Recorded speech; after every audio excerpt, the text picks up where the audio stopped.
Camera ഓണായി വേറെ ഒന്നല്ല, ഞാൻ ചെയ്യുന്ന വീഡിയോസ് നിങ്ങൾക്ക് ഉപകാരപ്രദമായെന്ന് തോന്നിക്കഴിഞ്ഞാൽ ചാനൽ സബ്സ്ക്രൈബ് ചെയ്യുക. കാരണം യൂട്യൂബിൽ സപ്പോർട്ട് വളരെ കുറവാണ്. ഒരുപാട് ട്യൂട്ടോറിയൽ വീഡിയോസ് ഞാൻ ഇതിൽ അപ്ലോഡ് ചെയ്യുന്നുണ്ട്. എല്ലാം നല്ല നല്ല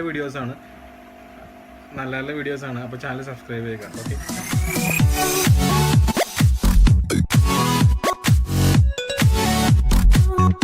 ഹലോ ഡിയർ ഫ്രണ്ട്സ്, അപ്പോൾ നമ്മളിന്ന് ചെയ്യാൻ പോണത് മലയാളത്തിലെ കുറച്ച് അക്ഷരങ്ങൾ എടുത്തിട്ട് അക്ഷരങ്ങളിൽ നിന്ന് ഒരു ക്രിയേറ്റീവായിട്ട് കുറച്ച് ഡ്രോയിങ്സ് ആണ് ചെയ്യുന്നത്. അത് പൂർണ്ണമായിട്ട് കുട്ടികൾക്ക് വേണ്ടിയിട്ടാണ്. കുട്ടികൾക്ക് ഇത് സ്കൂളിൽ കൊണ്ടുപോയി കാണിച്ച് സ്റ്റാർ ആവാൻ പറ്റും. കാരണം നിങ്ങളിത് നോക്കുക, ഇന്ന് നമ്മുടെ തുടക്കം ആയതുകൊണ്ട് തന്നെ നമ്മൾ 3 ലെറ്റേഴ്സാണ് ആദ്യം എടുക്കുക, ആ ഇ. അപ്പോൾ ആയിൽ നിന്ന് നമ്മൾ വരക്കാൻ പോണത് അമ്മയെയാണ്. അപ്പോൾ അമ്മയെ വരക്കാനായിട്ട് ആ എന്ന അക്ഷരം നിങ്ങളിങ്ങനെ വലുതായിട്ട് ഒരു പേപ്പറിൽ ഇങ്ങനെ എഴുതിയെടുക്കുക. അതിനുശേഷം ഇങ്ങനെ ഒരു മേളൊരു ലൈൻ ഇട്ടിട്ട് ആ ലൈനിൽ നിന്നും ഇടത്തോട്ട് ഒരു ഹെയർ, വലത്തോട്ട് ഒരു ഹെയർ. ഇത് അമ്മയുടെ ഹെയറാണ്. അത് കഴിഞ്ഞിട്ടൊരു പൊട്ട് ഇട്ട് കൊടുക്കുക. ഇനി നമുക്ക് വേണ്ടത് ഇതാണ് കണ്ണ്. അപ്പോൾ കണ്ണിങ്ങനെ വരച്ചതിന് ശേഷം കണ്ണിൻ്റെ കൃഷ്ണമണി ഇങ്ങനെ കറുപ്പിച്ച് കൊടുക്കുക. അത് കഴിഞ്ഞിട്ട് കുറച്ച് താഴത്തേക്ക് മൂക്ക്, അതിനുശേഷം ചുണ്ട്.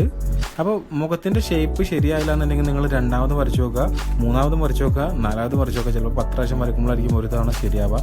ചെറുപ്പത്തിൽ തന്നെ കുട്ടികൾക്ക് കൈ വഴങ്ങാൻ പാകത്തിന് നമ്മൾ ഷേപ്പുകൾ വരച്ച് പഠിപ്പിക്കണം. റൗണ്ട് ഓരോരോ ഷേപ്പുകൾ നമ്മൾ കുട്ടികൾക്ക് വരച്ച് പഠിപ്പിക്കണം. അപ്പോൾ നമ്മുടെ അമ്മ റെഡി ആയിട്ടുണ്ട്, അമ്മയുടെ പിക്ചർ പൂർത്തിയായിട്ടുണ്ട്. ഇനി നമുക്ക് ആയിലേക്ക് കിടക്കാം. ആയിൽ നിന്ന് നമ്മൾ വരക്കാൻ പോണത് ഒരു ആനയാണ്. അപ്പോൾ ആനയെ വരയ്ക്കാനായിട്ട് നമ്മളിത് പയ്യെ ആ തുമ്പിക്കൈൻ്റെ ഫ്രണ്ടിൽ വരുന്ന കുറച്ച് ലൈൻസാണ് ഈ കാണുന്നത്. അപ്പോൾ നമ്മൾ ഈ ലൈൻസ് പതിങ്ങനെ ഇട്ട് കൊടുക്കുക. അതിനുശേഷം ആനയുടെ ഒരു കൊമ്പ് വരക്കുക, ചുണ്ടും വരക്കുക, പിന്നെ കണ്ണും വരച്ചു കൊടുക്കുക. ഇപ്പം തന്നെ ഏകദേശം ആനയുടെ രൂപമായിട്ടുണ്ട്. ഇനി നമ്മൾ ചെയ്യാൻ പോകണമെന്ന് വെച്ച് കഴിഞ്ഞാൽ അപ്പുറത്തെ ചെവി ഇങ്ങനെ വരച്ചു കൊടുക്കുക. അതിനുശേഷം നമ്മൾ തുമ്പിക്കൈ ഒന്ന് വരച്ച് കംപ്ലീറ്റ് ചെയ്യണം.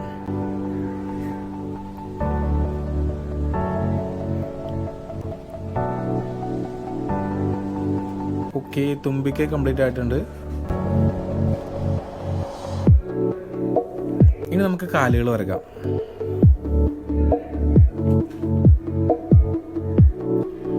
വീഡിയോ സ്പീഡായി പോയിട്ട് നിങ്ങൾ സ്ലോ ആക്കി കുട്ടികളെ കാണിച്ചു കൊടുക്കാൻ ശ്രമിക്കുക. കാരണം അവർക്ക് കുറച്ചുകൂടി മനസ്സിലാവാൻ. കാരണം യൂട്യൂബിൽ തന്നെ സ്ലോ ആക്കി കാണിക്കാനുള്ള ഒരു ഓപ്ഷൻ ഉണ്ട്. അത് നിങ്ങൾ എനേബിൾ ചെയ്ത് സ്ലോ ആക്കി കാണിച്ചു കൊടുക്കുക. ഏകദേശം ഇപ്പോൾ 4ാമത്തെ കാലം നമ്മളിത് വരക്കാൻ പോവാണ്. അതിനുശേഷം കാലുകളിൽ നഖം വരച്ചു കൊടുക്കണം. ചെറുതിലെ തന്നെ നമ്മൾ കുട്ടികളുടെ കലാവാസന തിരിച്ചറിഞ്ഞിട്ട് അവരുടെ കലാവാസന അത് വികസിപ്പിച്ചെടുക്കുക. മലയാള അക്ഷരം ഉരുണ്ടതായതുകൊണ്ട് തന്നെ നമുക്ക് മലയാള അക്ഷരത്തിൽ നിന്ന് ഇഷ്ടംപോലെ പടങ്ങൾ നമുക്ക് വരച്ചെടുക്കാൻ പറ്റും. എൻ്റെ അനുഭവത്തിൽ നിന്ന് ഞാൻ പറഞ്ഞു. അപ്പോൾ നമ്മൾ ആനയെ പൂർത്തിയാക്കിയിട്ടുണ്ട്.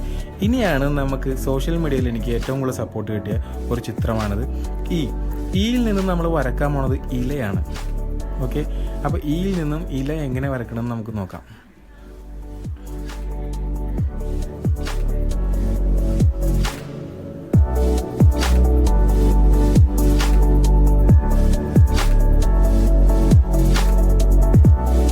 ഇതിപ്പോൾ നമ്മുടെ ഇലയുടെ ഷേപ്പാണ് നമ്മളിപ്പോൾ വരച്ചുകൊണ്ടിരിക്കുന്നത്. ഇപ്പോൾ നിങ്ങൾ വിചാരിക്കുമ്പോൾ ഇത് എന്താണ് സംഭവം? ഇത് ഒരു പുഴുവാണ് ആക്ച്വലി. ഇലകളിലുള്ള പുഴു ജീവിക്കുന്നത്, അപ്പോൾ അവർക്കും ജീവിക്കണ്ടേ. അപ്പോൾ ഒരു പുഴുവിനെ നമുക്കിങ്ങനെ വരച്ചു കൊടുക്കാം. പുഴുവിൻ്റെ കാലും അതേപോലെ തന്നെ നമുക്ക് പുഴുവിൻ്റെ ഡിസൈൻസ് നമ്മൾ കറക്റ്റായിട്ട് വരച്ചു കൊടുക്കുക. അപ്പോഴാണ് പുഴുവിനൊരു ഒറിജിനാലിറ്റി കിട്ടുള്ളൂ. ഇനി അവസാനം എല്ലാം ചെയ്തിട്ട് നമുക്ക് കളറടിക്കാം. ഇപ്പോൾ പുഴുവിൻ്റെ ഡിസൈൻ നമുക്ക് വരച്ചൊന്ന് കംപ്ലീറ്റ് ചെയ്ത് കൊടുക്കാം.